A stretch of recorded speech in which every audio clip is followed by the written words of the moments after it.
So in the previous section, we have seen how to get started with Strapi, how to create different collection type like article, author, category, how we can add connection between them, relationship between them, and how we can access this as a part of REST API. So as an authenticated user as well as a public. So now in this particular section, let's see how we can create this particular application. So this is the demo of the application that you will learn how to build from scratch. So we'll be accessing all this data that is coming from the backend Strapi application, and we'll display this as a part of this nicely designed article page. So we have list of articles. Once we click on any of the article, we see more information about that particular article. So all these images, title, description, authors, all this information is coming from the backend.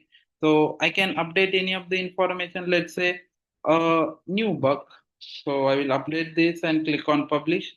And if I refresh here, you can see it is updated here. So this data is coming from the backend Strapi application, and we are successfully able to access this list of articles and their individual article page.